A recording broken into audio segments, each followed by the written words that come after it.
As the 20th century drew to its close and our new century began, the battle over the world economy intensified.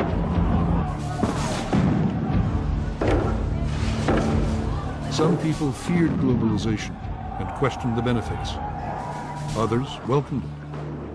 Millions of people today are better off than they would have been without those trends and developments, without globalization. And very few people have been harmed by it. When the terrible events of September 11th seemed likely to drive the world deeper into a recession, new questions emerged about the perils of the new world economy. How can our now deeply interconnected world cope with a global downturn and rise above other crises? And is global terrorism the dark side of the promise of globalization? You can't get away from the fact that globalization makes us interdependent. So it's not an option to shed it. So is it going to be on balance positive or negative? This is the story of how the new global economy was born. A century-long battle as to which would control the commanding heights of the world's economies, governments or markets. The story of intellectual combat over which economic system would truly benefit mankind. The story of epic political struggles to implant those ideas on the nations of the world. Part of what's happened is a capitalist revolution. At the end of the 20th century, the market economy, the capitalist system, became the only model for the vast majority of the world. This economic revolution has defined the wealth and fate of nations and will determine the future of the planet. This new world economy is being driven by technological change and by political change, but none of it would have happened without a revolution in ideas. Tonight, the battle of ideas that still divides our world.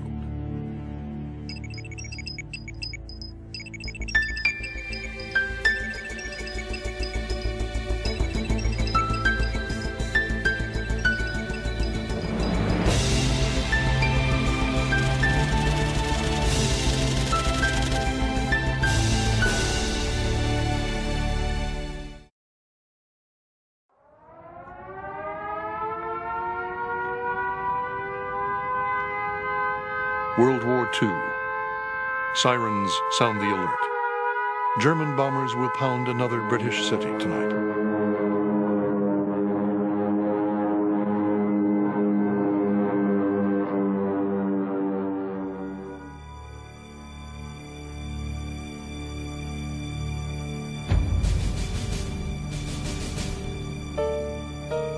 During the Blitz, the two most important economists of the age shared air warden duty on the roof of King's College. An English gentleman and an Austrian exile, personal friends, but intellectual rivals.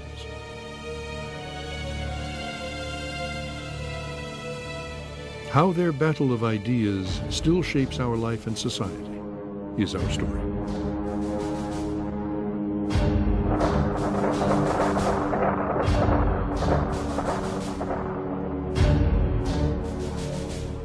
John Maynard Keynes helped the Allied governments defend freedom by planning their wartime economies. Friedrich von Hayek thought government interference in the economy was a threat to freedom. The debate over market forces, whether you have an economy that's based upon prices or state planning, has been at the very heart of the economic battles of the last 100 years. For decades, the ideas of John Maynard Keynes dominated the economies of the Western world.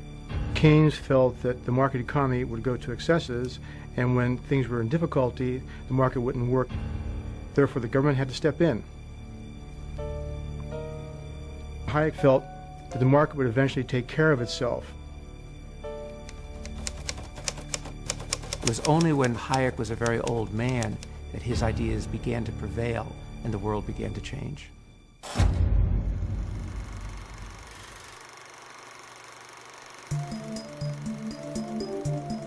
At the start of the 20th century, Hayek and Keynes had witnessed the first age of globalization. Every day, life was being transformed everywhere. Technologies like the telegraph and the telephone revolutionized communications. Steamships and railways made the world a smaller place. Tens of millions migrated without the need for passports. Keynes described this global market in which trade flowed freely. The inhabitant of London could order by telephone, sipping his morning tea, the various products of the whole earth, and reasonably expect their early delivery upon his doorstep. Militarism and imperialism, of racial and cultural rivalries, were little more than the amusements of his daily newspaper. What an extraordinary episode in the economic progress of man was that age which came to an end in August 1914.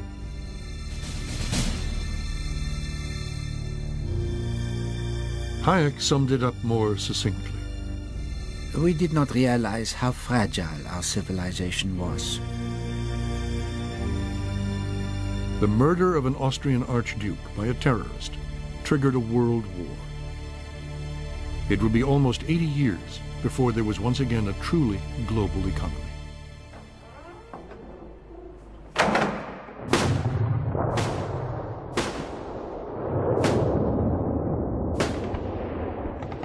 World War I destroyed 20 million lives.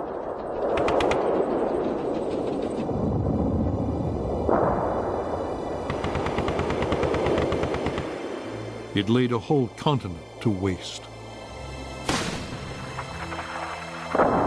There was blood and carnage amidst the beauty of the Italian Alps, where the armies of Austria and Italy were fighting.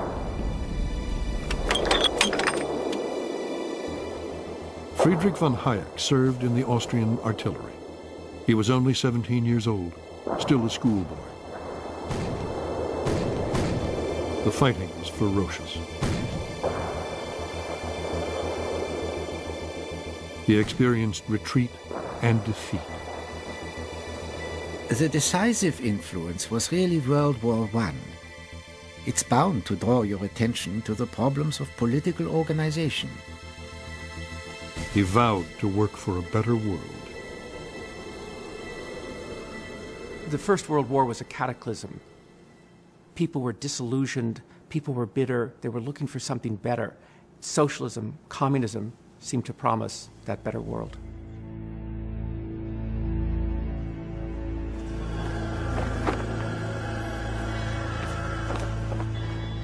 By overthrowing the old order, the Russian Revolution aimed to deliver that better world.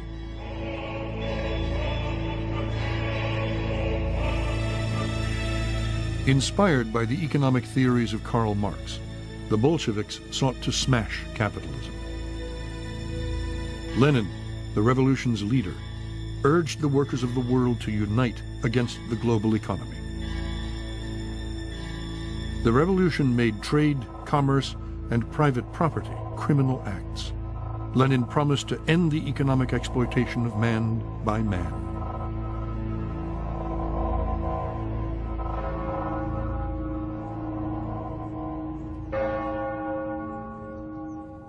The man who was destined to be Hayek's great intellectual rival was a brilliant young academic at Cambridge University. But John Maynard Keynes was much more than that. He befriended writers and artists. One painted these murals for him. He was also a familiar figure in the city of London, where he made a fortune in the stock market, lost it all, and made it back again. Familiar with politicians and prime ministers, Keynes spent the First World War advising the British government on how to organize its wartime economy. At the end of the war, Keynes joined the British peace delegation at Versailles in France. The victorious Allies wanted defeated Germany to pay the costs of the war through what were called reparations. All the statesmen at Versailles could think about was how to squeeze money out of an already bankrupt Germany. Keynes felt that the reparations were out of all proportion to what an economy could really take and would have very destructive social and political and economic consequences. Angry and disgusted, Keynes resigned. Back in England, he went to stay with his friend, the painter Duncan Grant. That summer, Grant painted Keynes, writing his prophetic book, The Economic Consequences of the Peace. If we take the view that Germany must be kept impoverished and her children starved and crippled, vengeance, I dare predict, will not limp. Nothing can delay that final war that will destroy the civilization and progress of our generation.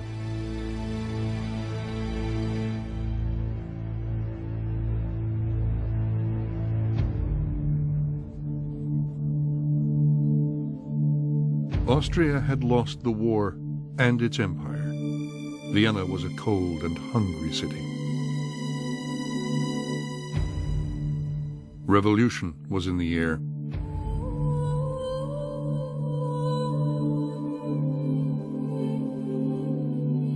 Socialists and communists were winning the battle for hearts and minds. Young and idealistic, Friedrich von Hayek enrolled at the University of Vienna. It was during the war that I more or less decided to do economics. I really got hooked. Socialism seemed to promise a more just society. Albert Slavinger, a former pupil and disciple of Hayek. He openly said that he at one time was a socialist of the mild sort, where concerns for the poor and concerns for fairness and equity would help to determine government policy.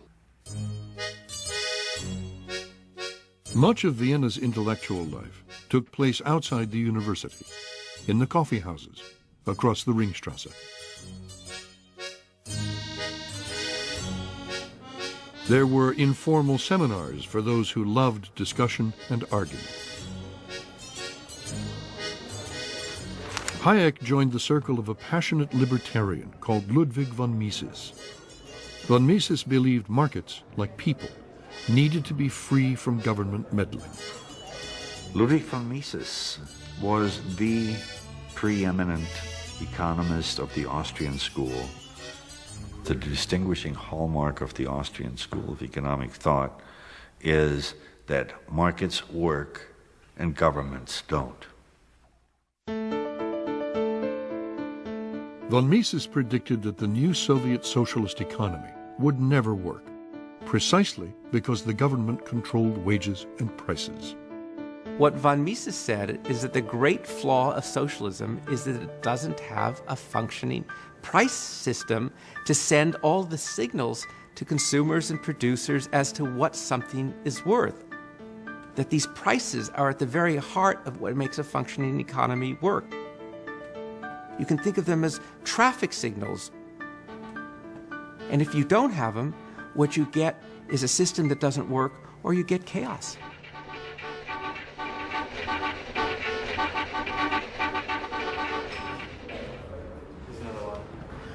Von Mises argued that free markets do it best.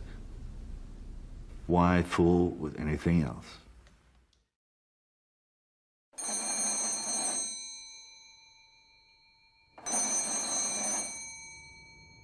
In Soviet Russia, it seemed as if von Mises' predictions were coming true. Lenin had abolished what he saw as the chaos of free markets. The state controlled the economy. Wages and prices were fixed. But the great Marxist experiment was in trouble. Lenin had an economic disaster on his hands. Soviet Russia was a grim place, haunted by cold, famine, hunger, and death.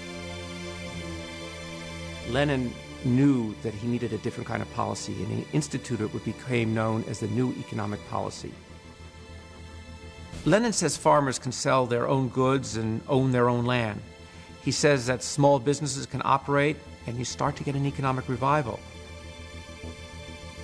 Well, his comrades on the left attacked him viciously for selling out the principles of Bolshevikism and Marxism. And Lenin, who by this time had already had a stroke, was not well, nevertheless pulled himself up on the platform for one of the very last times in his life. And he was still the old Lenin. He was vitriolic, he was sarcastic.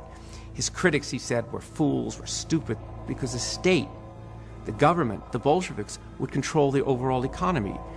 Steel, railroads, coal, the heavy industries, what he called the commanding heights of the economy.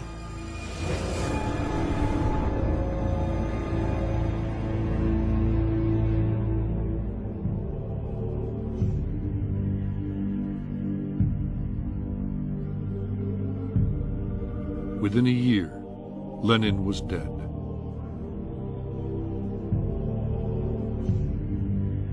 The mourners at Lenin's funeral believed that history was on their side.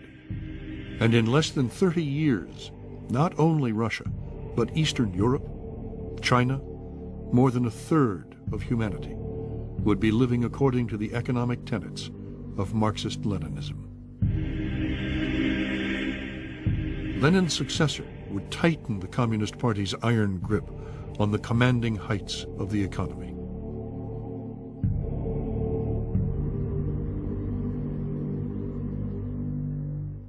Joseph Stalin introduced central planning.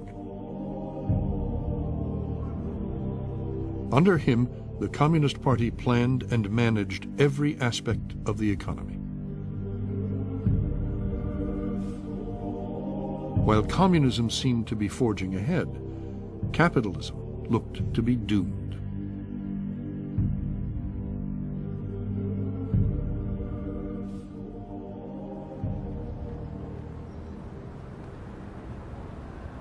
Germany and Austria were living with the economic consequences of the peace. Forced to pay unbearable war reparations, the defeated governments simply printed more money. The result? Inflation, more inflation, hyperinflation. It took a basket full of paper money to go shopping. You saw people carrying their money on wheels because you had to pay for a piece of bread billions of Reichsmark. Hayek, who was working at a statistical research institute, needed 200 pay raises in 8 months.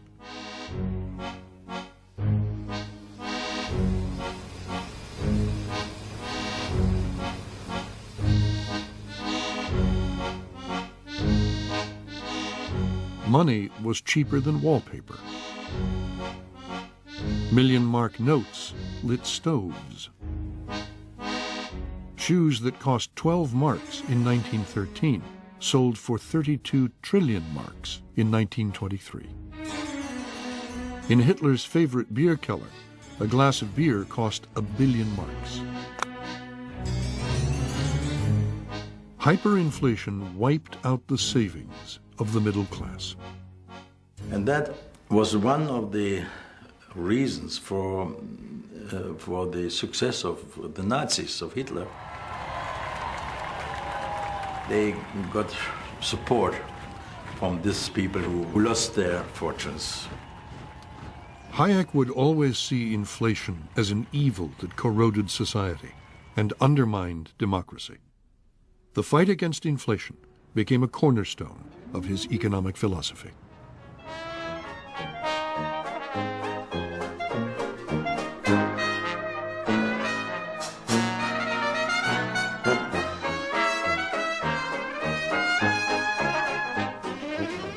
During the 1920s, while Europe was continuing to suffer the wounds of the First World War, in American cities at least, it was a boom time.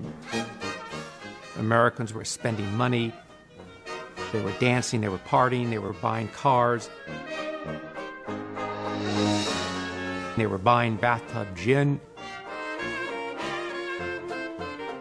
and they were buying stock, lots of stock.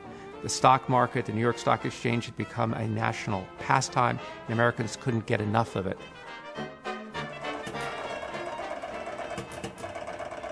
And the favorite stock of the day were in these new radio companies.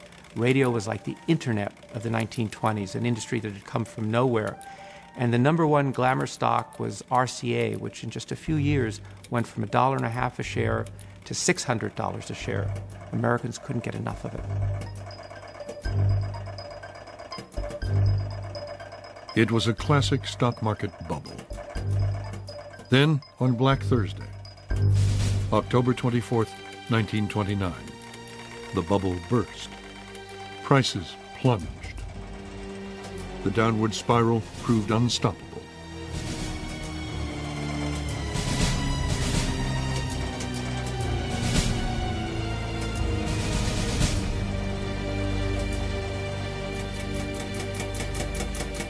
Eight hours after the market had closed, the ticker tape machines were still tapping out the bad news. The stock market crash started America's slide into despair. During the 30s here, it was a complete and utter collapse.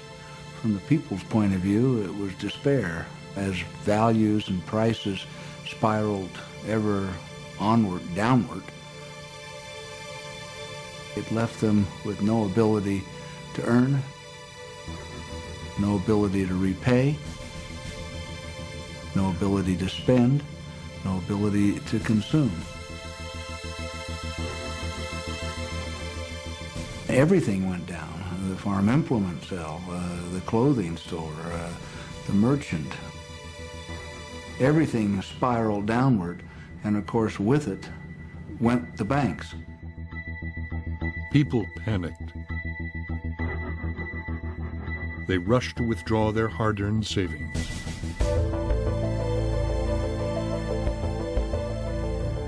Run on a bank means lines through the lobby and out the front door and down around the block. People waiting day and night to get up to see if they could withdraw their cash. The millions that could not lost everything. If you look at the period of time from 29 on, about half the banks in the United States closed. The government failed to halt the downward spiral. In fact, it made things worse. Private construction virtually ceases. Mills and factories shut down. Railroads come to a virtual standstill. Millions of Americans, men, women, and children, wait in the cold, on bread lines, in soup kitchens. 3 million Americans are ex-wage earners, unemployed, and the ranks of the unemployed ought to soar to 15 million.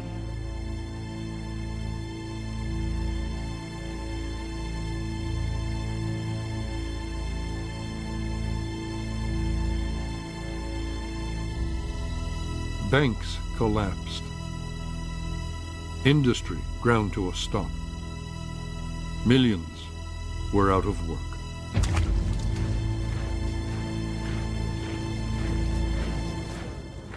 In Britain, working men, many of them war veterans, marched the length of the country to petition the government for the simple right to work.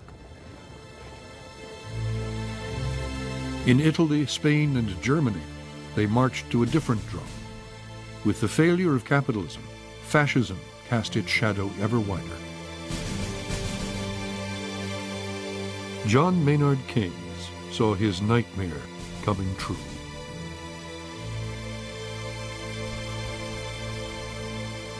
In Cambridge, Keynes set out to save capitalism from itself by writing a book about what caused the Great Depression and what to do about it.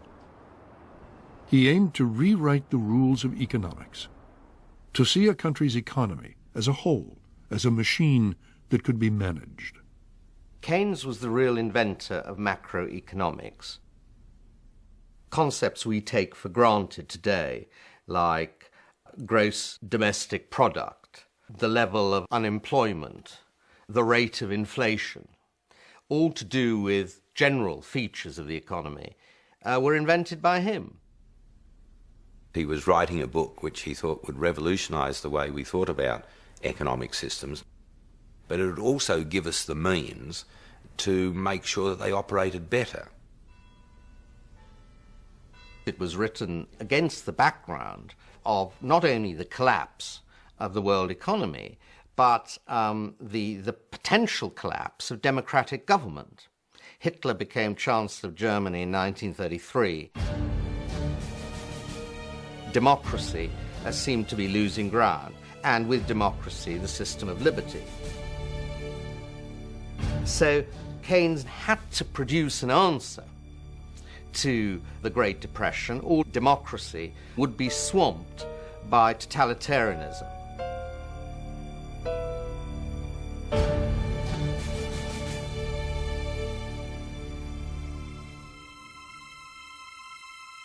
The new American president, Franklin Delano Roosevelt, was staring economic disaster in the face. His wife, Eleanor, described Inauguration Day as very, very solemn and a little terrifying. This great nation will endure as it has endured, will revive and will prosper. Roosevelt's voice of confidence rallied the nation. He then embarked on a whirlwind program of reform. For Roosevelt and the New Deal, it was a war. They were at war with the Great Depression, and they responded with frenetic activity, relief programs for the unemployed, for the hungry, programs to get people back to work. They built dams and highways and national parks. At the same time, they instituted a program of regulating capitalism in a way that had never been done before in order to protect people from what they saw as the recklessness of the unfettered market. Privately, Roosevelt feared the market system had failed. So he created an entire alphabet of new agencies to regulate banks, the stock market, capitalism itself. New headquarters built for the Interstate Commerce Commission celebrated government regulation, which reined in market forces and curbed capitalism.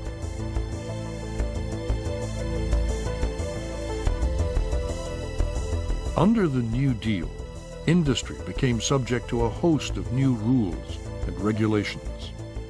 And the airline industry was a very good example of that. You'd have people who'd go into this business, be very competitive, they'd go bankrupt, new people would come in, they would go bankrupt. It was very unstable. So the New Deal stepped in and said, we're going to stabilize this industry. We're going to set the prices that you can charge for tickets. We're going to tell you what routes you can fly. And with that system, they eliminated these very vicious cycles of boom and bust in the aviation industry. And in a sense, that was what they were aiming to do throughout the American economy.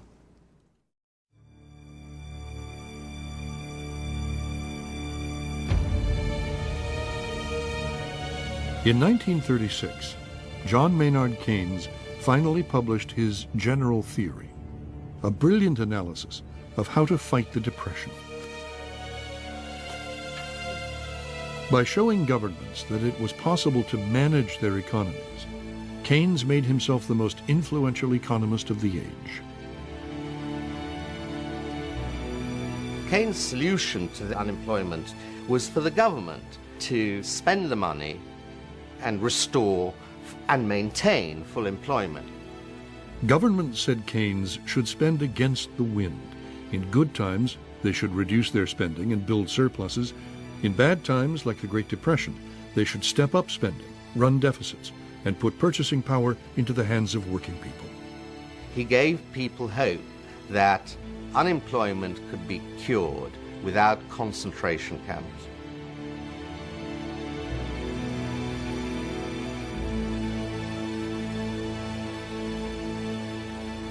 Harvard University became an intellectual bridgehead for Keynes in America. John Kenneth Galbraith was one of Keynes' leading apostles. I've said many times, I think had something, maybe quite a bit, to do with bringing Keynes across the Atlantic. I came back to find a whole group of people here who had also read the general theory, and this was a breath of hope and optimism. In Washington, Keynes' ideas would begin to turn economics policy upside down. Governments would learn to live with a little inflation to keep unemployment low. You resisted conservative finance, borrowed money, and hired people across the country, rescuing them from unemployment. That was the basic essential. And that you didn't worry about accumulating debt, or more precisely, you worried about it but did it anyway.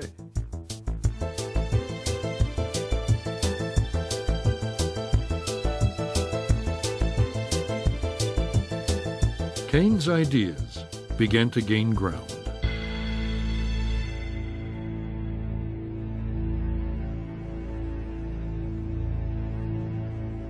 It took a world war for Keynesianism to become government policy. As the U.S. government borrowed money and pumped it into the war effort, high unemployment ended and the Depression disappeared. Men and women to make the uniforms, machinists to make the guns and ammunition, auto workers to produce the jeeps and trucks, to build the ships and tanks, civilian soldiers to turn out the fighters, the bombers. In charge of wartime wage and price controls, John Kenneth Galbraith saw the economy rebound. One could not have had a better demonstration of the Keynesian ideas.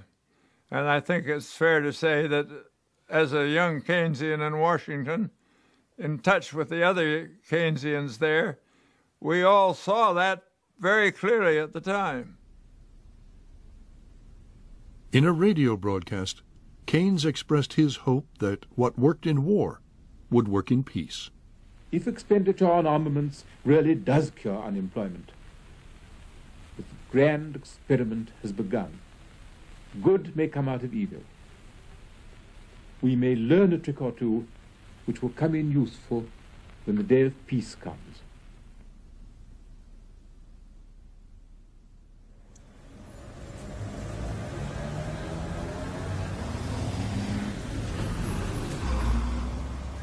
Now teaching at the London School of Economics, Hayek feared that Keynes' Brave New World was a big step in the wrong direction. He attacked the growing consensus by writing The Road to Serfdom. Sarcastically dedicated to socialists of all parties, it was a popular success. There was even a cartoon version of it.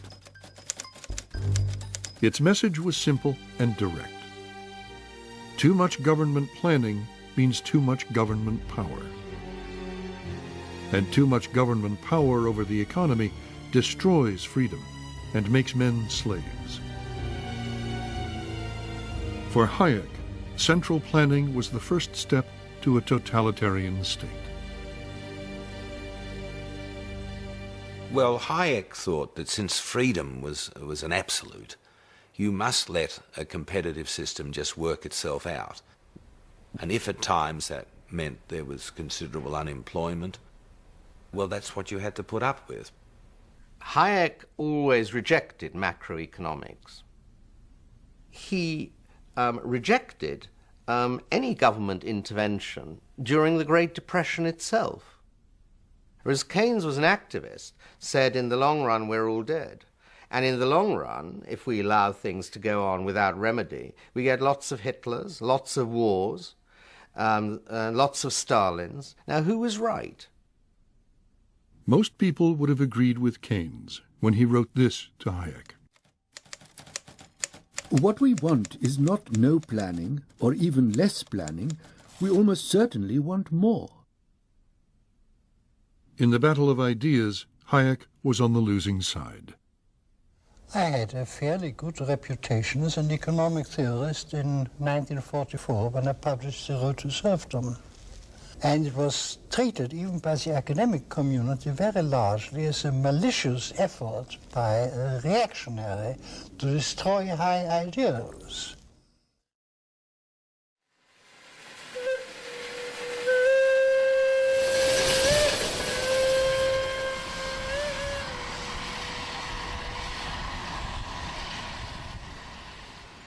With the world at war, Keynes traveled to Bretton Woods and a grand resort hotel. Here, delegates gathered from all over the world to organize the post-war economy.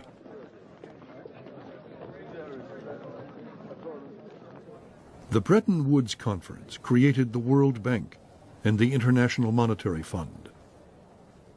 They were designed to bring stability to the world economy and prevent the unemployment and the depression of the 1930s. Keynes' idealism and humanity were an inspiration. There's never been such a far-reaching proposal on so great a scale to provide employment in the present and increase productivity in the future. And I doubt if the world yet understands how big a thing we are bringing to birth. Keynes did not have long to live. Ill and overworked, his health gave way, but his reputation and influence outlived him. When Keynes died, Keynes and I were the best-known economists. Then two things happened. Keynes died and was raised to sainthood, and I discredited myself by publishing The Road to Serfdom. And that changed the situation completely. And for the following 30 years, it was only Keynes who counted, and I was gradually almost forgotten.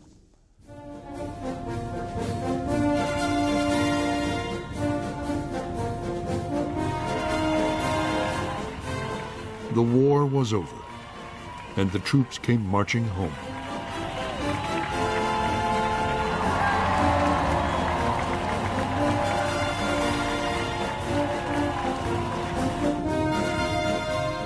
The final summit conference of the three wartime allies took place in a palace in the Berlin suburb of Potsdam. Truman, Churchill, and Stalin came to plan the peace and to redraw the map of Europe. Their different economic systems offered alternative paths to prosperity, but the Great Depression continued to cast its long shadow. There's no doubt that at the end of World War II, there was a tremendous loss of faith in the market economy. You had a feeling in large parts of the world, we don't want to go that way. We want to go a better way.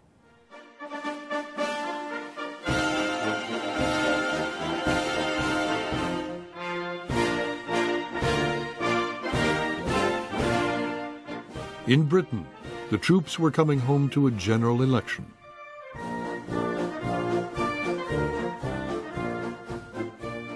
Well, I came back in a troop ship in the summer of 1945. I was a pilot in the Royal Air Force, and I was picked as a 19-year-old to be the Labour candidate.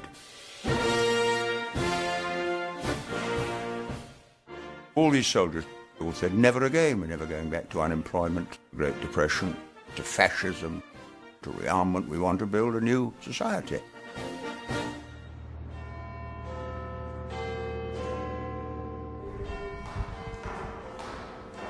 During the dark war years, Britain had been governed by a coalition of conservatives and socialists. Winston Churchill, the great wartime leader and head of the Conservative Party, expected an easy victory. Everywhere he went, huge crowds turned out to cheer the nation's hero. Heading the campaign against Churchill was Clement Attlee, leader of the Labour Party.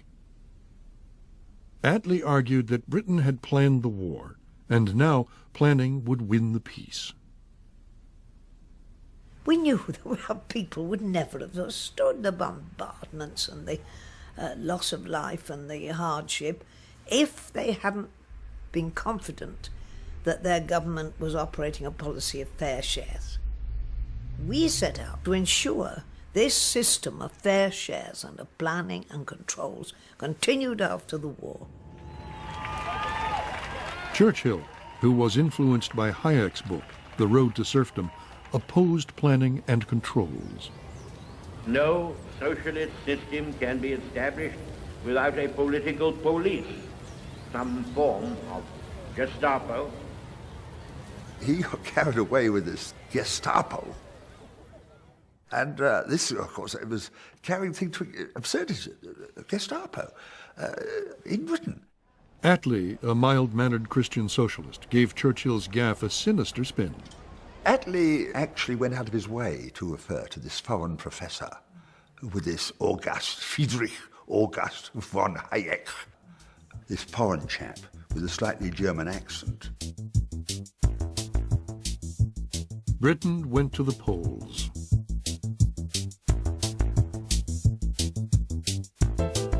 The result was sensational.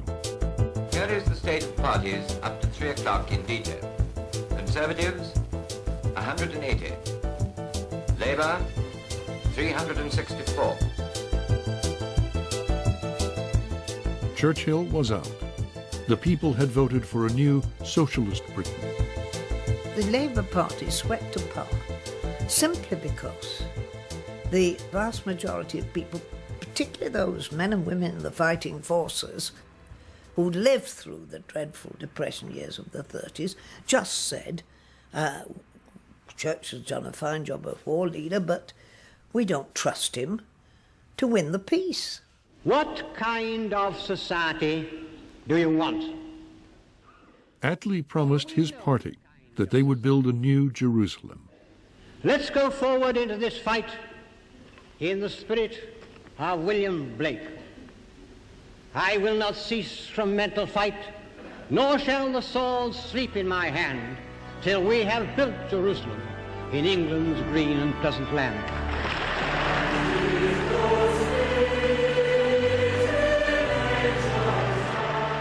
William Blake's hymn, Jerusalem, became an anthem for the labor movement. You know, it seemed to people who'd been through a war, it seemed to them natural justice. Why not pool your resources? And so we broke into the concept of the sacredness of private property. When labor took power, private owners were compelled to sell their businesses.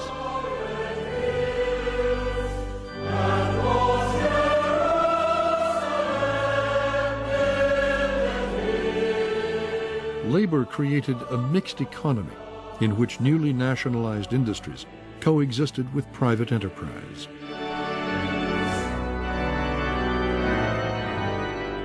Now, government-owned industries like coal, rail, and steel no longer enriched owners and shareholders, but worked for the common good. So it was an act of regeneration, of renewal.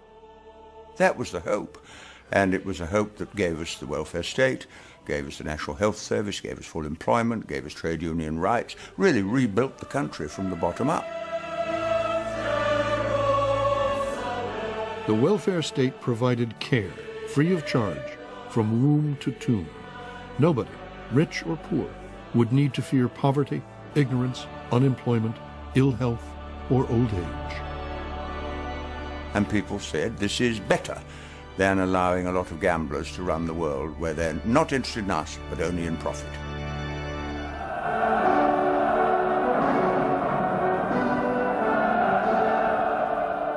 Russia ended the war as a military and industrial giant.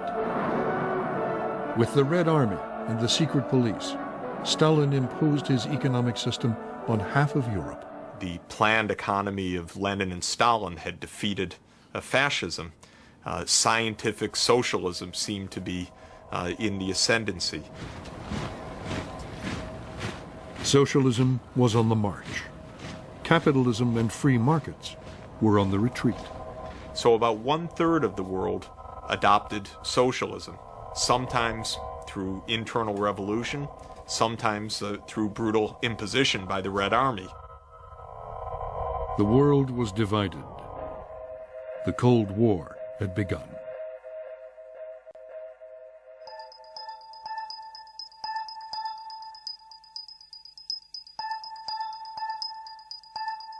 Hayek loved mountains. He said they breathed freedom. But he saw socialist ideals and the planned economy as threats to freedom. And so he organized a conference at a formerly fashionable hotel on the top of Mont Pelerin, Pilgrim Mountain. Well, what happened in 1947 was that Hayek at last brought off a great dream, which was to assemble 36, mostly economists, some historians, a few journalists, a handful of what he regarded as survivors, good eggs, good intellectuals, who understood the market economy and the whole of the case.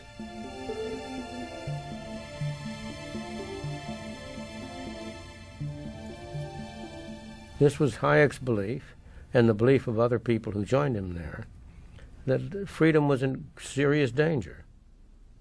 One of the delegates was a young economist from Chicago, Milton Friedman. And the point of the meeting was very clear. Hayek and others felt that the world was turning toward planning, and that somehow we had to develop an intellectual current that would offset that movement. They met downstairs in the cocktail bar.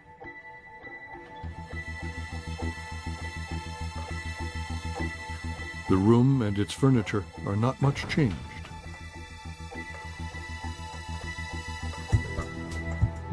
The whole world shadowed by the Iron Curtain, the Russian threat, by the failure to establish democracies in the Eastern European countries, and by the prevalence everywhere, intellectually, of these ideas of collectivism arising from the war.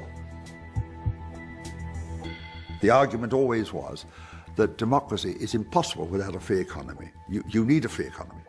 A free economy is a necessary, though not a sufficient, condition for democracy. The debates were passionate. At one point, Hayek's former mentor, Ludwig von Mises, stormed out of a meeting.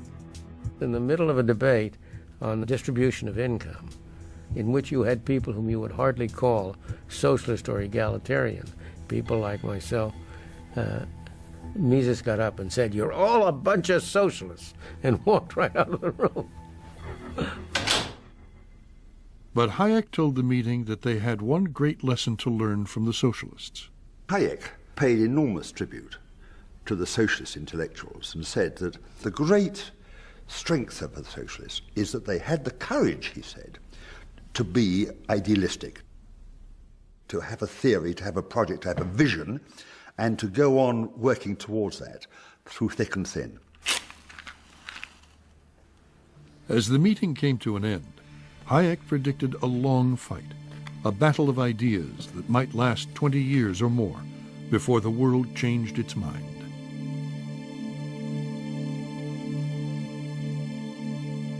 In the meantime, Hayek could see only one gleam of light.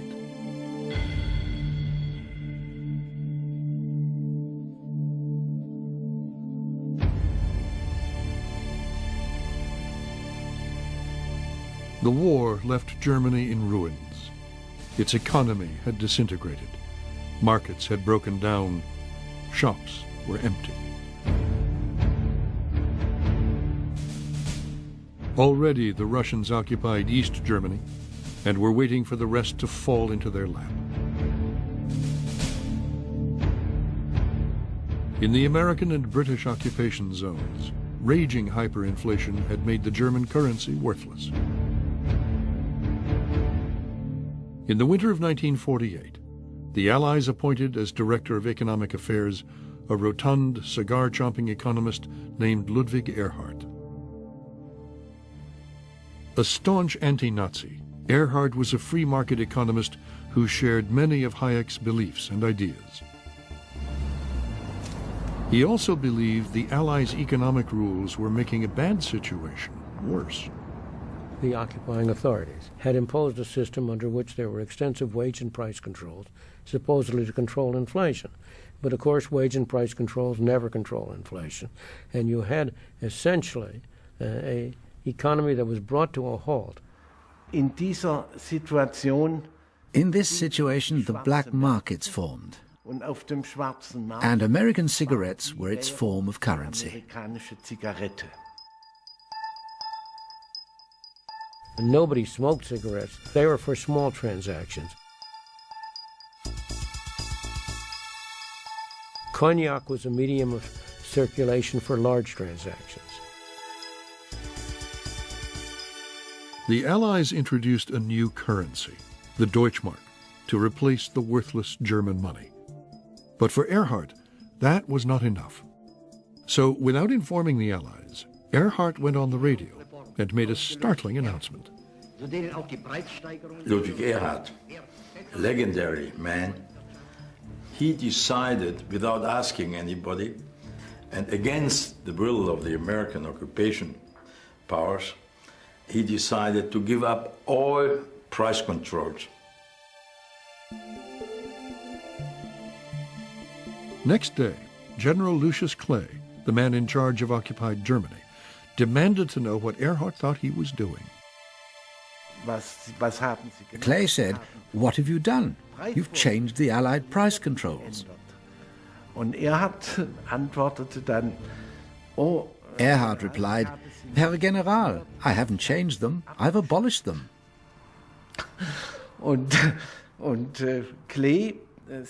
And Clay said, "My advisors tell me it's a big mistake."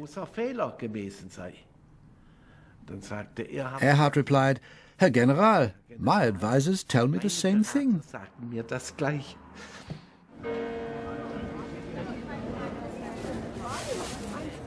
Overnight, the black market disappeared.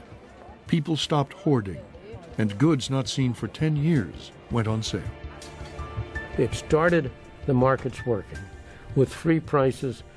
Instead of nothing being in the windows of the shops, everything started to come up. And that began the German economic miracle.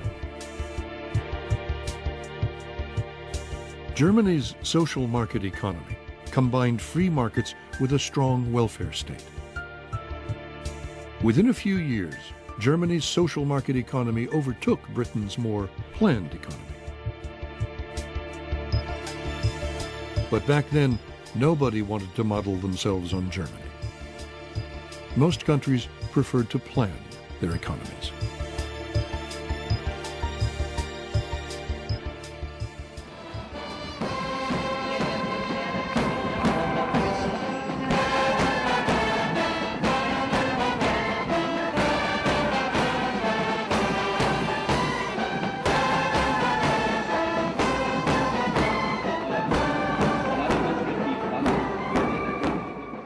India, the jewel in the crown of the British Empire, the very symbol of imperialism, celebrated its freedom.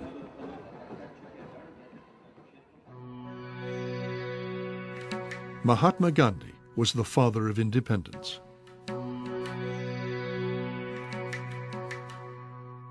His economic ideal was a simple India of self-sufficient villages. Pandit Nehru, the first Prime Minister, wanted to industrialize and combine British parliamentary democracy with Soviet-style central planning. In the 1950s, India was the mecca of all economists. You talk of any economist in the world, and they were advising the Indian government. And the advice was, you must have a state-led model of industrial growth. The public sector must occupy what came to be called the commanding heights of the economy. And that's why steel, coal, machine tools, capital goods, all the areas of heavy industry were in the public sector and not in the private sector. Nehru put his faith in technology. Nehru was a rational thinker, and he wanted to apply science and technologies to solve the great mass poverty that prevailed at the time of independence. Under Nehru, central planning became a form of science. Nehru was always recruiting intellectuals in India on his side in the cause of planning.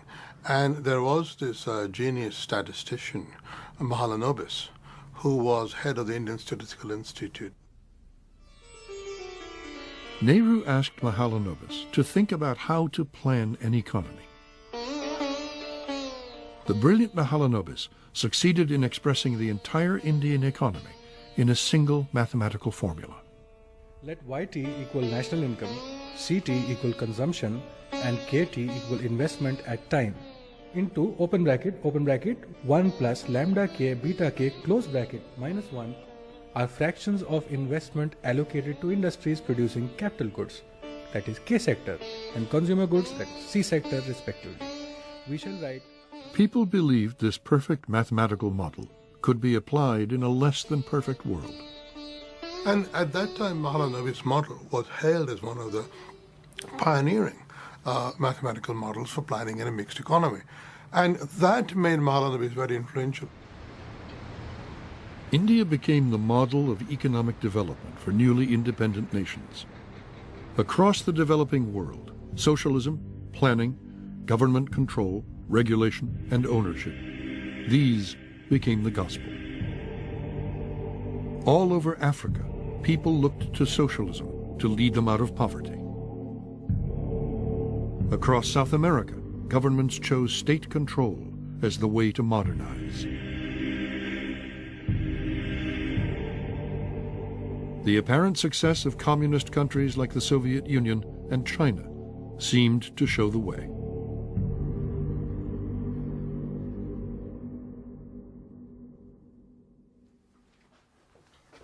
By 1950, Hayek's market economics were so completely out of fashion that when he sought a full-time academic job in the United States, only one university was willing to hire him.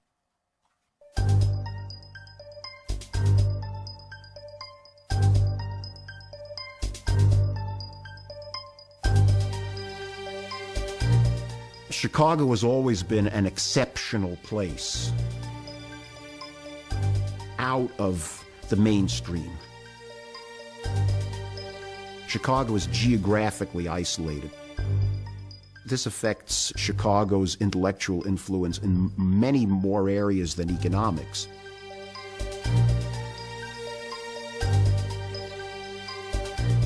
The University of Chicago's intellectual influence would grow. 8 professors and another 11 economists from Chicago went on to win Nobel Prizes. Gary Becker is one of them. When I came as a graduate student to Chicago in 1951, I was flabbergasted by how stimulating the atmosphere was. I had been a very good student at Princeton. My first day in Friedman's class, he raised a question, I answered. He said, "That's no answer, that's just rephrasing the question." That was the example of how blunt people were. Nobody was very polite. And people were interested in ideas and argument, and not in making sure you didn't ruffle anybody's feathers. If you're sitting in a seminar room and somebody up there is saying something which, if imbibed by your students who are sitting in that same room, is going to lead them astray, it's up to you to call that guy right now, you see, and not later. And that, I think, is sort of the spirit that prevailed in the Chicago workshop system. There wasn't that much fighting in the lunches. They were pretty cordial.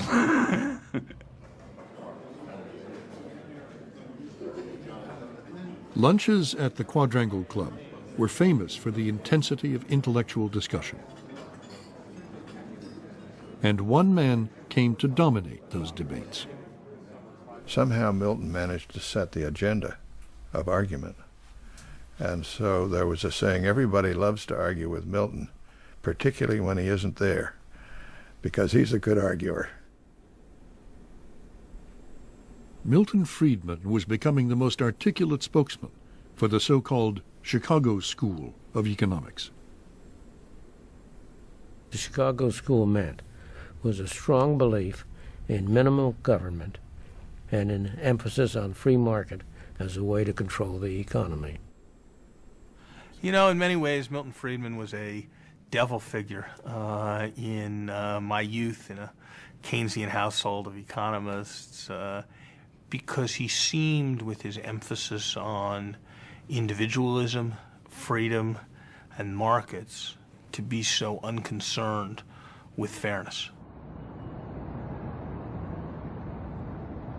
Liberals may have loathed the Chicago School, but Hayek felt on home ground in an intellectual atmosphere so like the Vienna of his youth. Our vision is that the forces of the market are just that.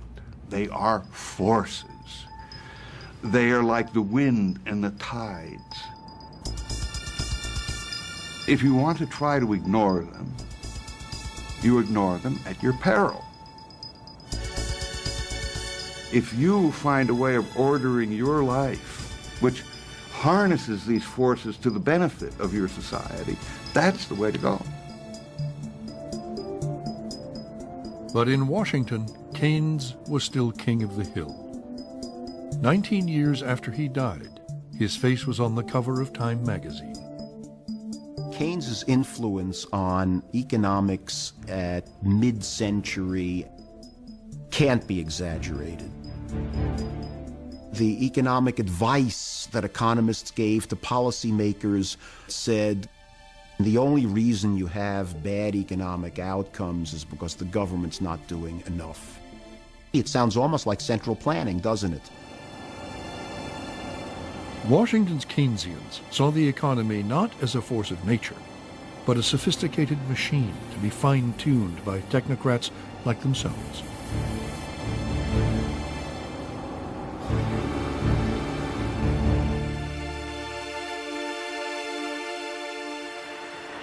The Keynesian consensus was summed up when that most Ivy League of presidents, John Kennedy, received an honorary degree from Yale. It might be said now that I have the best of both worlds, a Harvard education and a Yale degree. For JFK, Keynes had won the argument. The battle of ideas was over.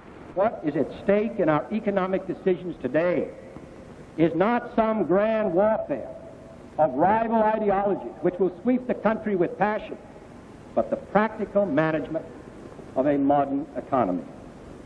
What we need is not labels and cliches, but more basic discussion of the sophisticated and technical questions involved in keeping a great economic machinery moving ahead.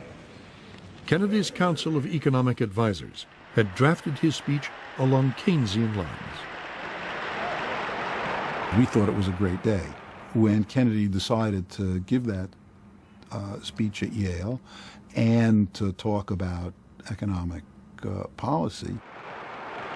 That speech suggested that we had won over Kennedy. We had won the heart and mind of the president.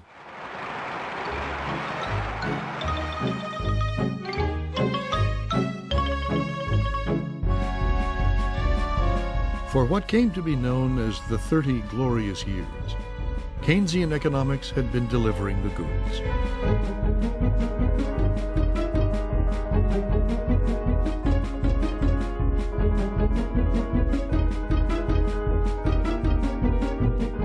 Europe, Japan, and America all saw high economic growth and rising standards of living.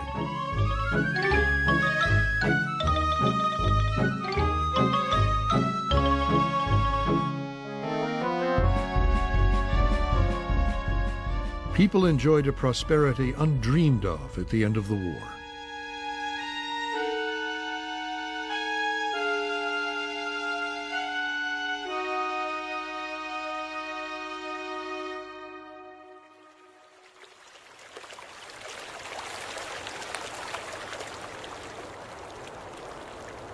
When Hayek moved back to his native Austria, he was depressed. The success of mixed economies made his free market theories and Hayek himself seem more irrelevant than ever. The world was very much a socialist world. His ideas were not fashionable. Nobody seemed to listen to him. Nobody seemed to agree with him. He was alone. Hayek found his ideas shunned by the academic world. Well, most of the departments became dislike me, so much so that I can feel it to the present day, that economists very largely tend to treat me as an outsider. He was living in a provincial town and stuck in a rut. But the outside world was beginning to change. Skimming the newspaper in his usual restaurant, Hayek read how inflation and unemployment were rising at the same time. There was a new word to describe it: stagflation.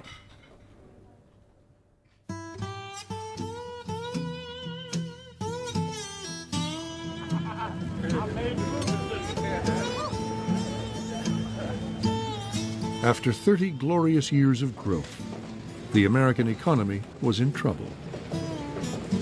The economy basically was kind of going nowhere and had inflation, which didn't seem to get cured, and kind of a malaise in the economy. Stagflation was the end of naive Keynesianism. You had two things at the same time, which under the Keynesian view would have been impossible. You had stagnation in the economy, a high level of unemployment. You had inflation with prices rising rapidly. President Nixon looked like a Chicago economist's dream come true. Milton Friedman was a special advisor, and George Shultz was in charge of the budget. About the wholesale price index a moment ago. One of the big areas where prices were going up at wholesale very rapidly was lumber and other materials associated with home building. But the president wasn't listening.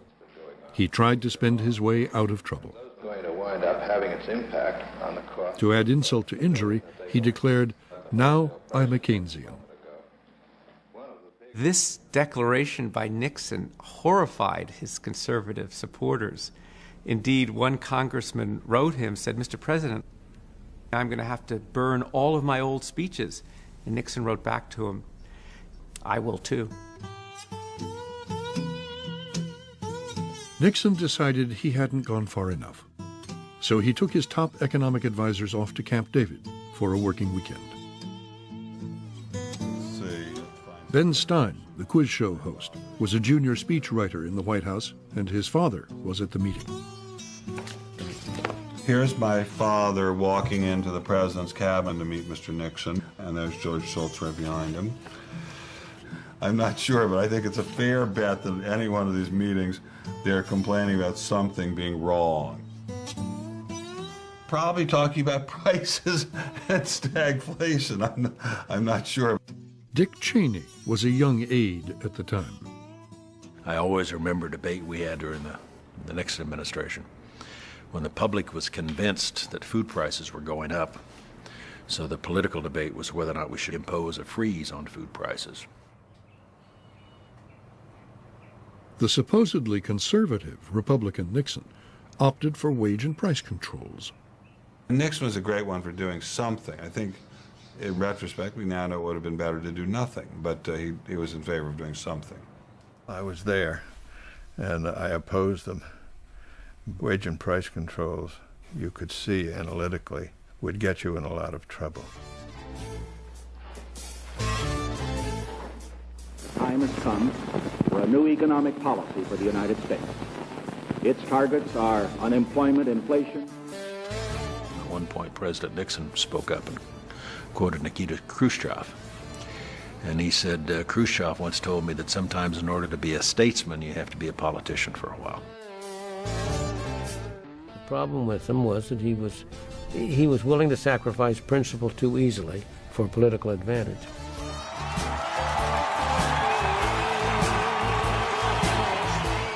The voters liked the president's war on prices. Nixon was re-elected in a landslide. The economy did less well. Right away, the economy went out of whack. People couldn't cover their costs. Ranchers stopped sending cattle to market. Farmers started drowning their chickens. Instead of controlling inflation, they were creating shortages.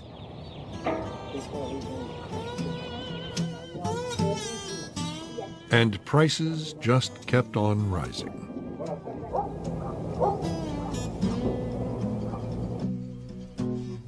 The last time I saw Nixon in the Oval Office was George Shultz. President Nixon said to me, "Don't blame George for this silly business of wage and price control," meaning George Shultz. And I said to him, "Oh no, Mr. President, I don't blame George. I blame you."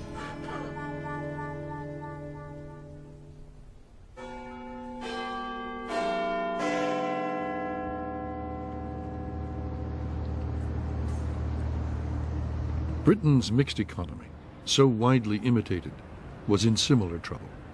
It too was facing the deadly combination of unemployment and inflation. In theory, the Conservative Prime Minister Ted Heath and his cabinet believed in markets. In practice, like Nixon, they made a sharp U-turn and used wage and price controls to combat stagflation. I was a junior minister in Ted Heath's government, and I remember having to attend meetings of 3 or 4 other ministers where we would actually decide the level of charges plumbers could charge next week to repair taps, and how much taxi drivers could charge for fares, and how much hairdressers should get in wages. It was absolutely unbelievable. It all came to a very sticky end, a complete collapse. A coal miners' strike and an oil crisis plunged the country into darkness. Voters blamed Ted Heath and voted the Conservatives out of office.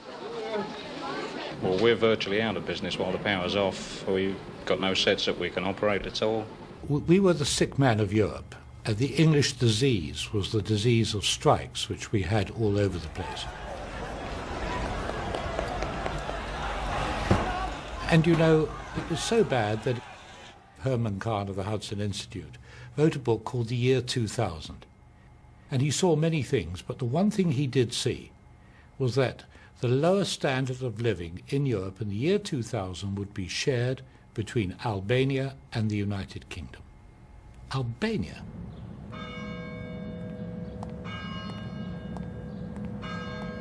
A minister in the defeated government, Keith Joseph may have been an unworldly intellectual, but his search for fresh answers would change the way not only Britain, but the world thought about economics and society. Keith wore a hair shirt. He beat his breast and said, "We were to blame. We've got it wrong." And he did beat his breast. He was called a mad monk. I thought I was a conservative. But all the time I was in favour of shortcuts to utopia. I was in favour of the government doing things because I was so impatient for good things to be done. And when he appeared on television, he had a vein in his head which kept throbbing. And people said, "Oh, this is a very strange figure indeed, this man." It's only to be expected. But nonetheless, he started the rethink of conservative policy. Keith Joseph's search brought him here, where, with Hayek's encouragement, a group of kindred spirits had set up a think tank called the Institute of Economic Affairs. The Institute started in 1957, you could say, as a direct result of the Montpellier Society, of the Rota Serfdom, of Hayek's ideas of freedom and competitive enterprise.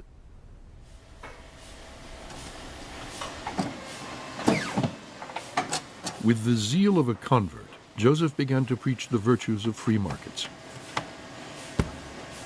In a series of pamphlets, he went on the intellectual offensive, attacking the mixed economy, making the case for capitalism.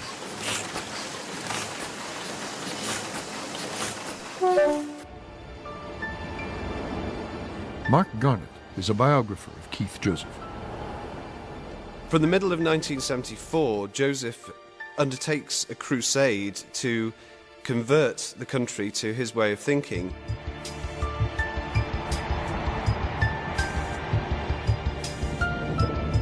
And what he wants to do is to take the battle to the heart of the enemy camp. And he believed that the universities were infected with socialist thinking. Because it was a free society in this country, and he was going right into the lion's den, arguing a case that many people had never heard before.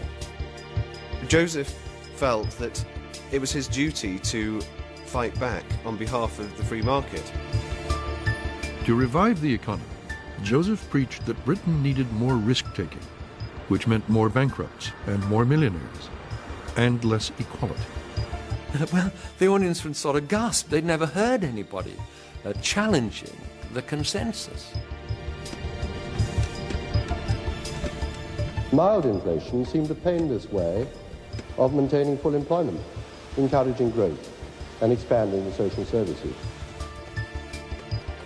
So the result is that we're now more socialist in many ways than any other developed country outside the communist bloc. He used to be smuggled in the back door. He was genuinely hurt that the students had reacted to this penetrating argument by chucking flour bombs at him. It was almost a badge of honour that he would come away from these meetings with egg yolk running down his suit. Keith Joseph's most significant adherent was an up-and-coming conservative politician named Margaret Thatcher. In Parliament and politics, Thatcher's closest friends agree that Keith Joseph's influence on her was crucial. She relied on him to give her deep intellectual support. There's nothing wrong with intuition. Intuition is reason in a hurry. And Keith just supported and reinforced her intuition at the very moment she needed that support. Margaret Thatcher had a gut instinct for market economics. Her father had been a grocer, and when she was a girl, she had helped him in the shop.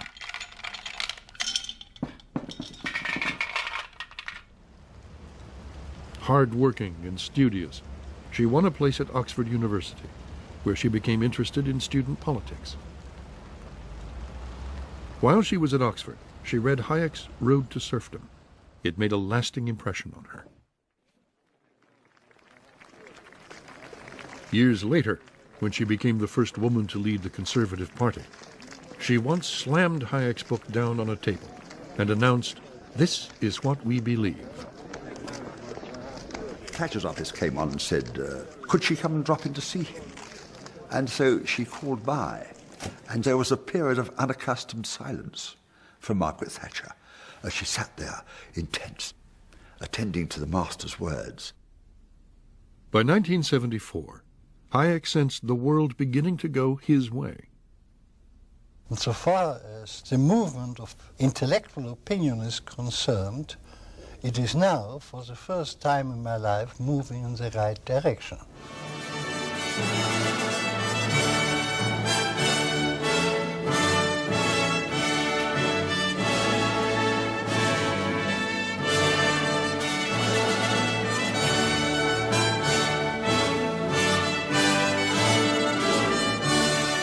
In the battle of ideas, 1974 was a turning point.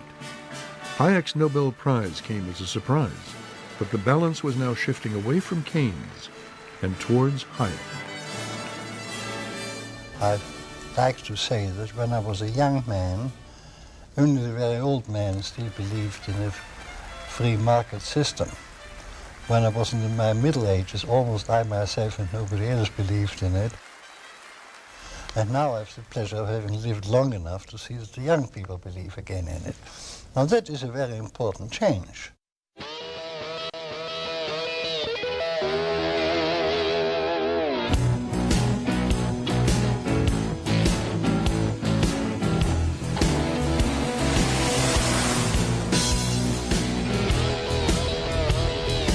The U.S. economy is going through the worst downturn since the Great Depression.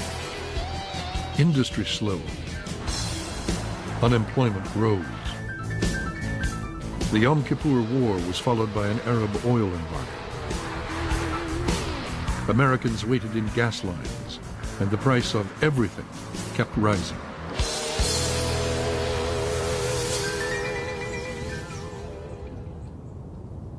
Chicago school economists had always argued that rigid government regulations were keeping prices high and fueling inflation. Now more people began to wonder if competition could break the inflationary stranglehold. What is the effect of regulating the airlines? What is the effect of regulating the trucking industry? And what is the effect of regulating the railroad industry? Very often, it raises prices. Instead of allowing competition, it suppresses competition. Number 4 is... In 1962 of Juliet, monitor tower 126, point enter. Unit 43 heavy, runway 32 left at Mike. Eastern left, join Bravo, to Mike 2 at Mike, go ahead and move now. In the airline industry, the host of regulations enacted during the Great Depression were still in force. It was a classic example of regulated capitalism. But deregulation was in the air.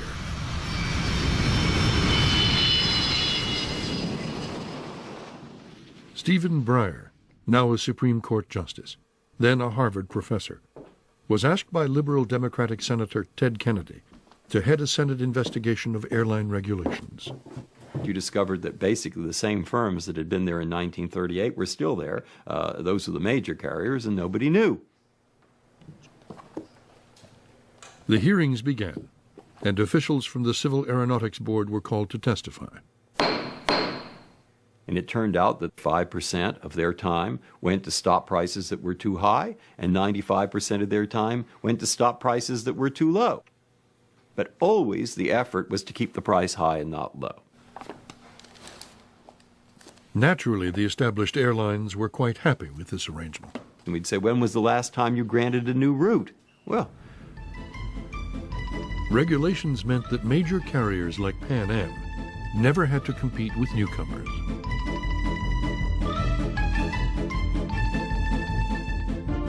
But some cut-price charter flight operators wanted to break this club. Leading the struggle against Pan Am over its profitable transatlantic flights was an exuberant Englishman called Freddie Laker. I'm Freddie Laker. I own Laker Airways, and I'm dedicated to low-cost air travel. With Laker, you can fly round-trip to the USA or Canada in one of our wide-body DC-10s for less than half the price of a normal economy ticket. Look, I've got to give you a better deal. I've got my name on every plane.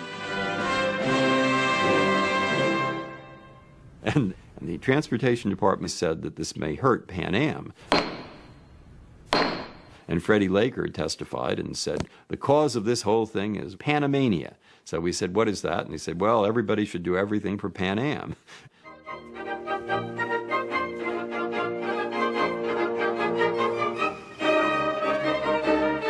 The man who was to sweep away airline regulations is a lifelong Gilbert and Sullivan fan. Improbably enough, the bearded poet is played by Fred Kahn, a professor at Cornell University. Kahn wanted a leaner, meaner regulatory environment in which the market was free to chase profits without the dead weight of bloated government.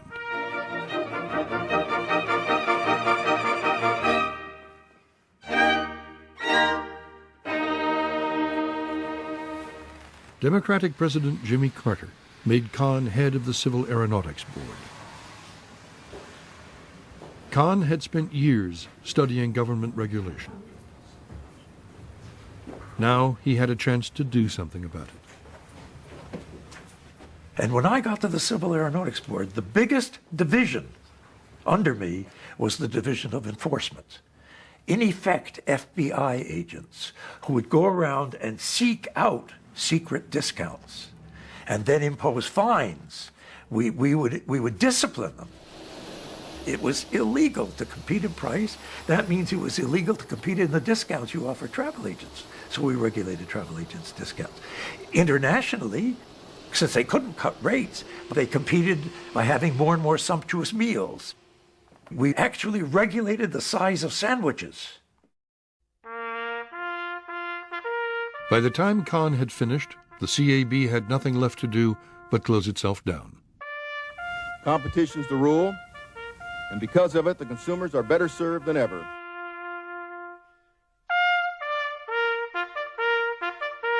Airline deregulation led to painful turbulence as new carriers came and went. Like her father, Judith Hamill works in the airline industry. My dad was a jet mechanic with Braniff. At the age of 59, he found that his skills were no longer desirable or needed.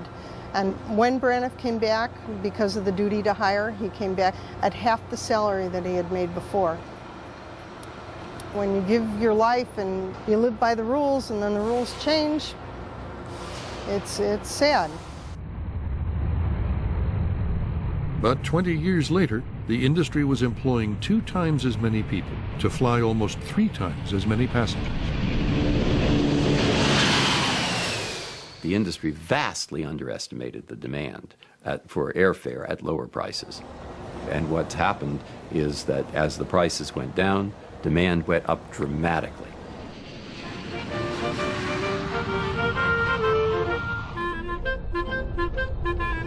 And once they were free to compete, you began to get Super Saver fares and Super Apex fares and potato fares and peanuts fares. And so an explosion of discounting and competition. Well, those were dramatic.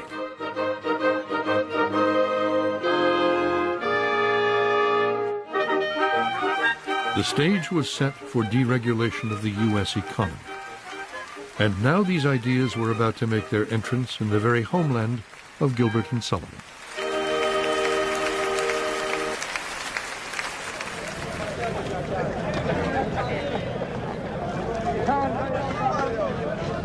Well, 5% no good to nobody, is it? Do you think you can win this strike? Yes, I do.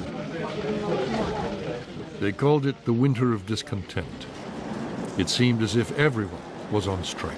I think it stinks like all the other damn strikes in this country run by the filthy socialist communist unions. The garbage men were out. So were the ambulances. And if you died, the gravediggers were out too.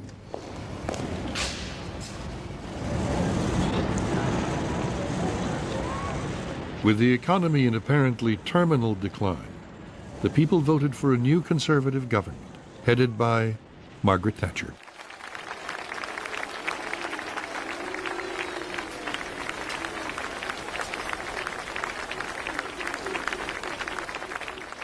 Margaret Thatcher was elected Prime Minister on the day of my father's birthday. So he sent her this telegram from Freiburg.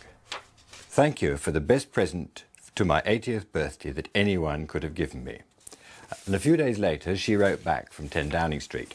Dear Professor Hayek, I'm very proud to have learnt so much from you over the past few years. I am determined that we should succeed. If we do so, your contribution to our ultimate victory will have been immense. Yours sincerely, Margaret Thatcher. And I'll strive unceasingly to try to fulfill the trust and confidence that the British people have placed in me and the things in which I believe. Determined, and some said strident, she would revolutionize the economy. The spirit of enterprise had been sat upon for years by socialism, by too high tax, by too high regulation, by too high public expenditure. The philosophy was nationalization, centralization, control, regulation. Now, this had to end.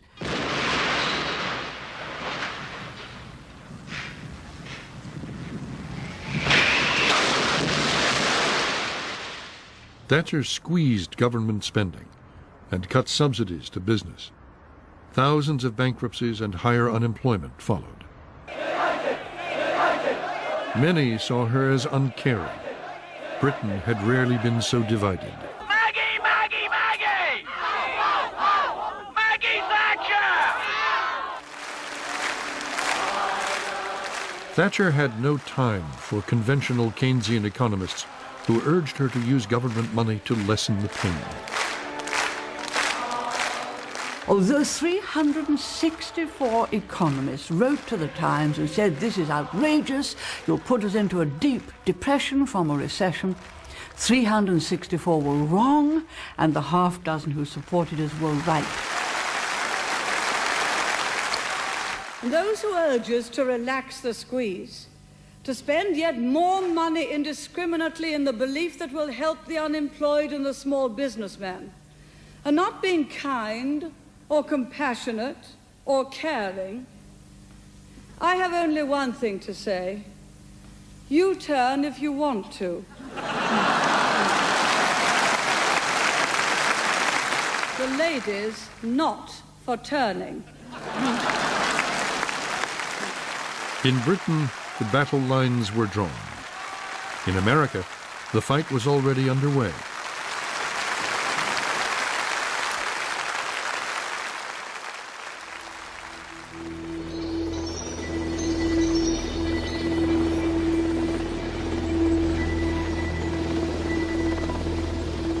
Things were at a low point in the United States. President Carter spoke of malaise and loss of confidence in the country. Revolution in Iran had led to a second oil shock, and Americans held hostage in Tehran. Despite the beginning of deregulation, inflation was still at record heights.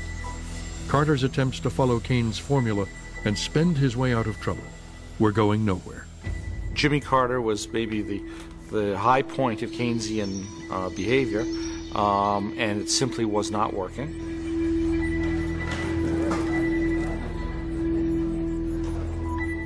Toward the end of the Carter administration, with inflation out of control, Paul Volcker was made chairman of the Federal Reserve. He understood the problems. I'm grateful to Paul Volcker for being willing now to accept the oath of office and then the responsibilities as chairman of the Federal Reserve System of our country. Paul.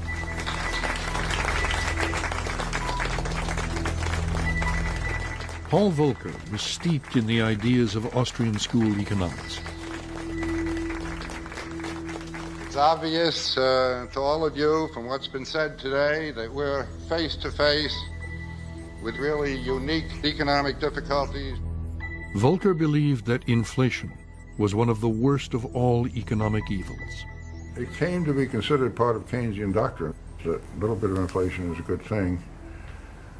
And of course what happens then, you get a little bit of inflation, then you need a little more. If it peps up the economy, people get used to it, it loses its effectiveness like an antibiotic. You need a new one, you need a new.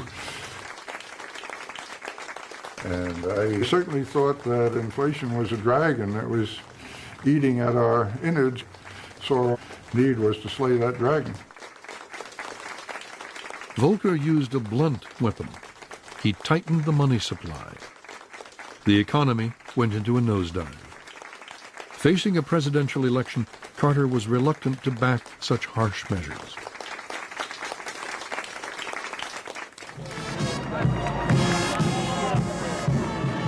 Carter's rival was the Republican Ronald Reagan. Reagan shared the same economic philosophy as Margaret Thatcher. For over 20 years, he had been campaigning against the Keynesian orthodoxy and for Hayek and Friedman's ideas of free markets and freedom. Reagan knew Hayek personally, and he knew Milton Friedman personally. And Reagan was, in a sense, their popularizer. So he was the person who could take these people who were very profound but not very easy to communicate. I mean, I don't think you'd ever get Hayek on the Today Show. But you could get Reagan explaining the core of Hayek with better examples in a more understandable language. Vote for me if you believe in yourself.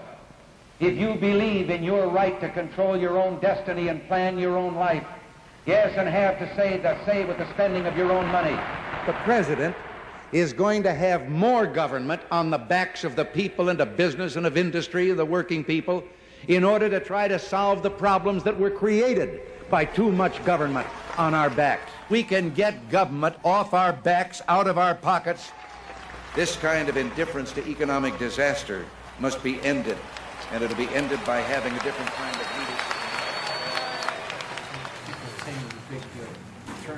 The American people voted for change. and Reagan became president. The situation was this. The only way you could get the inflation down was by having monetary contraction. There was no way you could do that without having a temporary recession. Obviously, who wants a recession?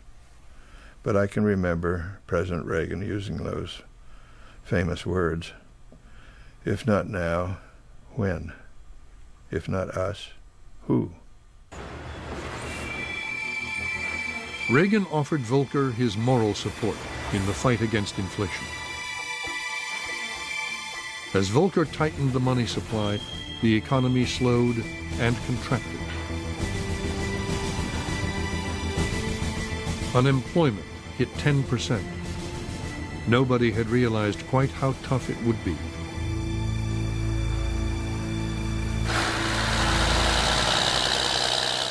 All across the heartland of America, ordinary people were hurting. Well, the interest rates, that eats up all your profit. It becomes very difficult to keep your business running right. 1980s, the interest rates were up to 20% or better. It was very interesting times. I remember, cash flows got very tight. As things got tighter and tougher, creditors forced sales. Come up with the cash or we're going to have to liquidate you. It's a hole that almost seems impossible that you can get out of. If you had told me in August of 1979 that interest rates, the prime rate, would get to 21.5%, I probably would have crawled into a hole. Would have crawled into a hole and cried, I suppose, but we lived through it.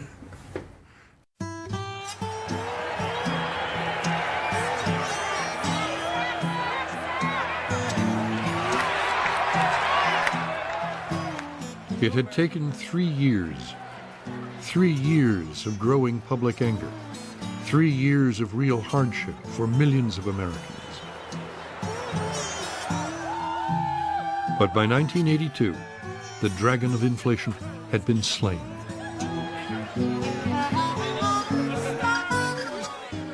What changed drastically in the 1980s and running through today is the kind of presumption that inflation is bad. The primary job of a central bank is to prevent inflation. That's a very different environment than the 50s and 60s. Ladies and gentlemen, the President of the United States. Reagan and Volcker had set the United States on a new economic course. From our very first day, we've been working to undo the economic wreckage they left behind. They called his policy Reaganomics. It had 4 key elements. The first was the concept of sound money. The second was deregulation. The third was modest tax rates. And the fourth was limited government spending. Sounds pretty conventional now, but when Reagan was elected, he was vilified by his opponents as being some radical extremist. They just can't accept that their discredited policies of tax and tax, spend and spend, are at the root of our current problems. Reagan's tax cuts, the biggest in history, led to huge deficits. Our program has only been in effect for some 40 But the days. economy started to grow steadily again. There's no doubt in my mind that those actions of Reagan, lowering tax rates, plus his emphasis on deregulating, unleashed the basic constructive forces of the free market. And from 1983 on, it's been almost entirely up.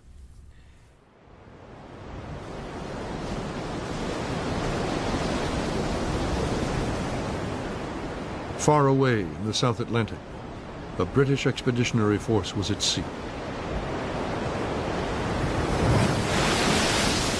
Argentina had seized the Falkland Islands from Britain. Margaret Thatcher risked a war to make the islands British once again. 6-8 now, 6-8 now, set!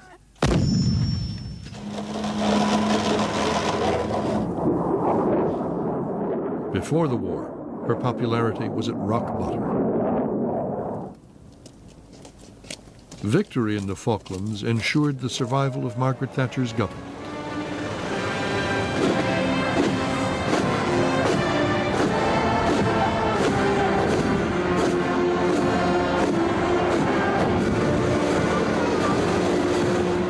The Falklands saved her. The Falklands gave her a new lease of life to implement the policies on which she had embarked, which were not yet producing results.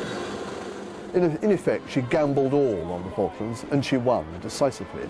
And that, of course, not only greatly bolstered her standing within the Tory party, it bolstered her standing in the country, and it greatly enhanced her reputation internationally. The Falklands War set her up politically to fight the final battle for the soul of the British economy. The impact would be worldwide.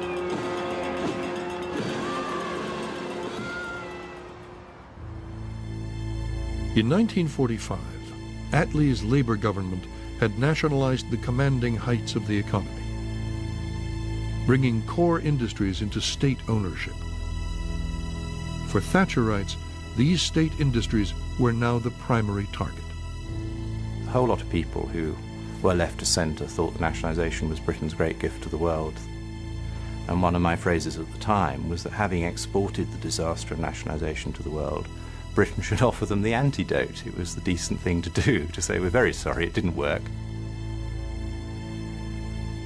So the whole efficiency of nationalised industries was running down. Why should they be efficient? They had access to the treasury purse.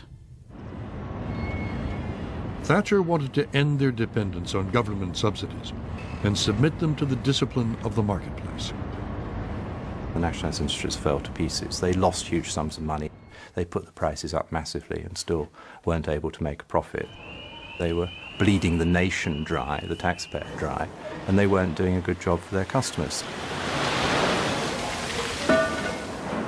The coal mines and the miners' union became Thatcher's biggest challenge. The coal miners represented the last bastion of the socialist mindset in the UK.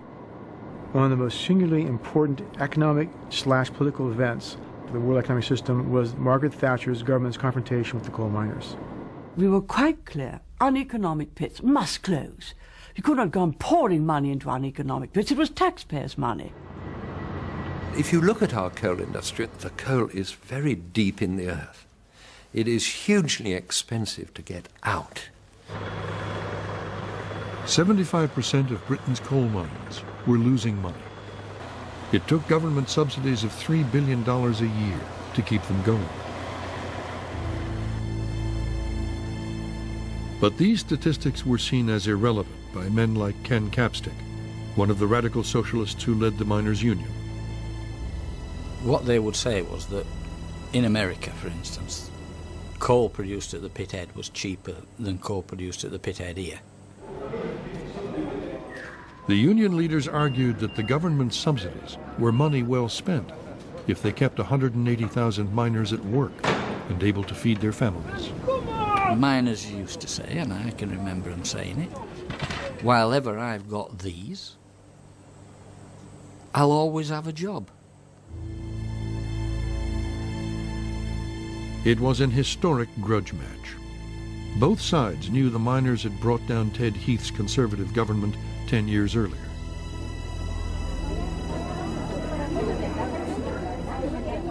The fiery Marxist who led the National Union of Miners said no mine should be closed until the coal ran out.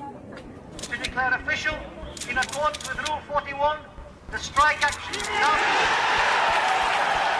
The issue before our members is very clear. They either accept the policies of the Coal Board and the government, which will result in the loss of 70,000 jobs, or alternatively they stand on their feet like men, they fight, defend their jobs, defend their pits and defend their dignity. The strike was an epic clash of values, which symbolized the wider battle of ideas. Socialist against capitalist, free market against state ownership. And it was a question of power. Who ruled Britain?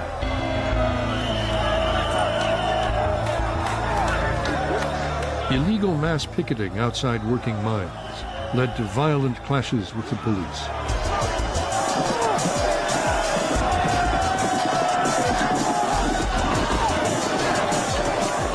It was the next thing to a war.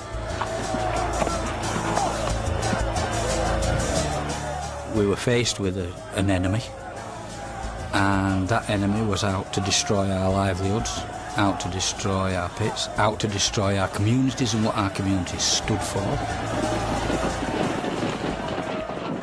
Miners and their families had a set of values that I don't think Margaret Thatcher could understand. Values of socialism and Christianity. The two things went hand in hand in many ways. For more than a year, the miners held out, until internal rifts and the desire of many to return to work brought the walkout to an end. And then, suddenly, it collapsed, the strike, and the most powerful union, with the most militant leader, had failed. Britain has changed. Today, less than 3,000 work in the mines. I feel devastated by what I see. Grimethorpe had considerable reserves of coal when it was closed. Plenty of work for those miners to continue to do, to keep their families. You can see the wastelands. You can see the social deprivation that it caused. The children that are coming along, no prospects, no future. People despairing because they can't find employment and the dignity that employment brings. It's the market forces gone mad. The political consequences of the failure of the strike were incalculable. The coal mining strike of the early 1980s was a tragedy for so many of the mining families that were involved in it. Perhaps the greatest political impact was on the Labour Party, that had all along opposed Thatcher's free market policies. I came into politics as someone who lived in an area which was an old mining community. The problem for the left in the past was they equated the public interest with public ownership and public regulation, and therefore they assumed that markets were not therefore in the public interest.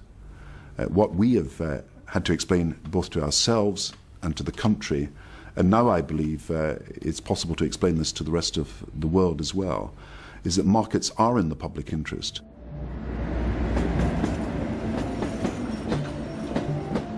One of the most important things that the government of Margaret Thatcher does is invent this thing called privatization. That is taking these state-owned companies, these nationalized industries, and selling shares to the public. One by one, the Thatcher government put the commanding heights of the British economy up for sale. Electricity, telephones, oil, gas, coal, steel, trains and planes, even water. Before long, 2/3 of the state-owned industries were removed from government control and sold off into the private sector. Who should control the commanding heights, governments or markets? In Britain, that battle was over. What Margaret Thatcher did in Britain and the principles that she introduced were imitated worldwide. Asia, Latin America, even in Africa, and to some degree in the Middle East. The tide had surely swung.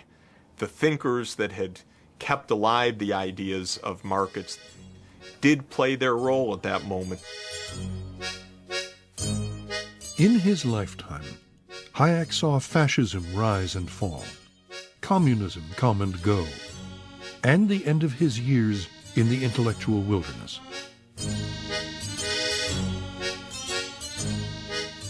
Here was a man who had intellectually changed the world without ever really leaving the university. It was the power of his books, the power of his ideas, as then captured by Ronald Reagan and Margaret Thatcher, that had changed things. You had in Reagan and Thatcher at the same time two what I call idea politicians. They had ideas, they were convinced they were the right ideas, and they put them into effect. The coincidence of Thatcher and Reagan having been in office at the same time was enormously important for the public acceptance worldwide of a different approach to economic and monetary policy. The old debates were about what the role of the market was, what was the role of the state. I think it's now generally appreciated that it's the market that harnesses people's initiative best. And the real focus in progressive thinking now is not how to oppose and suppress market forces, but how to use market forces to achieve progressive objectives. If you look at the whole of the 20th century, there's been a huge cycle. Less government was the orthodoxy at the beginning of the 20th century. More government clearly was the orthodoxy for the middle part of the 20th century. And now the later part, going into the new millennium, we're back to where we were practically at the start of the century. And you have to give folks like Hayek and Friedman, and then later Reagan and Thatcher, their due for pushing all of this along. I remember the foreign minister and finance minister from another country saying to me, "You're the first prime minister who's ever tried to roll back the frontiers of socialism. We want to know what's going to happen, because if you succeed, others will follow." Within 10 years, governments everywhere would retreat from the commanding heights of their economies. In the battle of ideas, the pendulum had swung from government to market, from Keynes to Hayek. Only time would tell what people would ask of their governments in the event of a new recession, or a depression, or a war.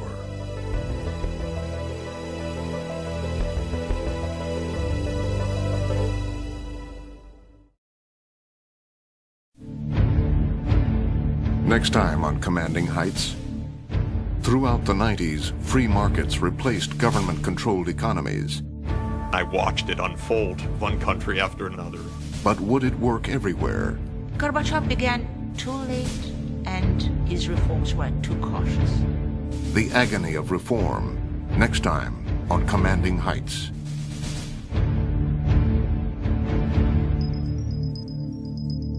Watch all of Commanding Heights online at pbs.org. This enhanced netcast links to an interactive time map, country reports, economic data, and important full-length interviews about the future world economy.